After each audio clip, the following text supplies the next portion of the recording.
नमस्कार।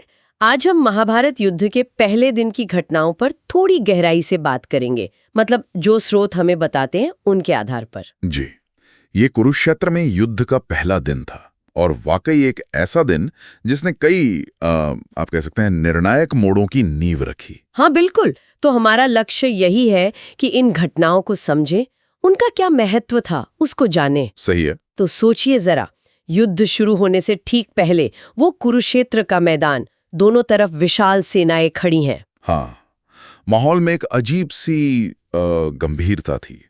योद्धाओं के शंखनाद गूंज रहे थे। अर्जुन ने श्री कृष्ण के साथ अपना पांचजन्य शंख फूका और उधर से भीष्म पितामह की वो सिंह गर्जना जैसी आवाज। जी, कौरव सेना में जोश भरने के लिए।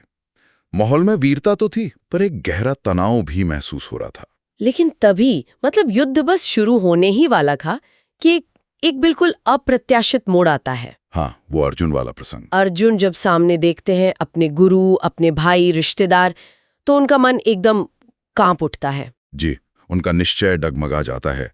वो अपना गांडीव धनुष नीचे रख देते हैं और कहते हैं श्री कृष्ण से, मैं नहीं कर सकता ये युद्ध अपनों के खिलाफ। ये तो पाप है।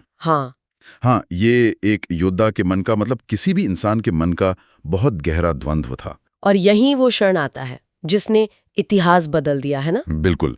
श्री कृष्ण फिर अर्जुन को समझाते हैं उनका कर्तव्य, कर्म का सिद्धांत क्या है, आत्मा की अमरता। वही उपदेश जिसे हम श्रीमद् भगवद गीता के नाम से जानते हैं। जी, और ये बात वाकई सोचने वाली है कि कैसे युद्ध के इतने तनाव के बीच, एक व्यक्ति के इतने गहरे मानसिक संकट में, हाँ, जीवन के इतने बड़े, इतने शाश्वत सत्य सामने आए। जैसे कि संकट में ही ज्ञान छिपा हो। सही।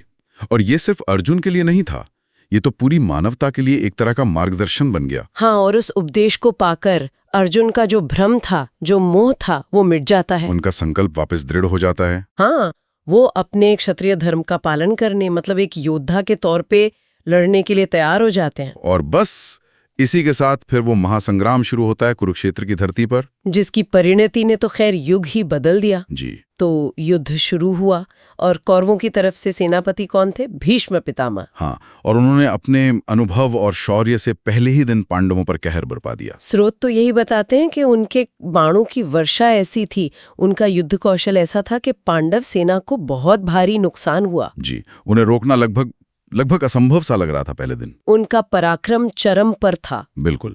हालांकि पांडवों की तरफ से भी जैसे भीम थे, अर्जुन तो थे ही, युवा, अभिमन्यु, धृष्टद्युम्न, हाँ, इन महारथियों ने भी जोरदार मुकाबला किया। उन्होंने भी जवाबी हमले किए, कौरव सेना को भी क्षति पहुंचाई। ऐसा नहीं कि एक तरफा था मामला। नहीं, बिल्कुल नहीं। लेकिन ज्यादातर स्रोत यही मानते हैं कि कुल मिलाकर पहला दिन कौरवों के पक्ष में रहा। हाँ, पड़ला उनकी तरफ भारी था।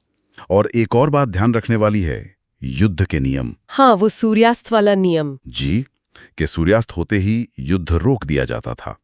तो पहले दिन की ये भीषण लड़ाई भी शाम ढलते ही थम गई। तो अगर हम पहले दिन का एक सार निकालें स्रोतों के हिसाब से, कौरवों को एक तरह की स्ट्रेटेजिक बढ़त मिली। जी, सामरिक बढ़त।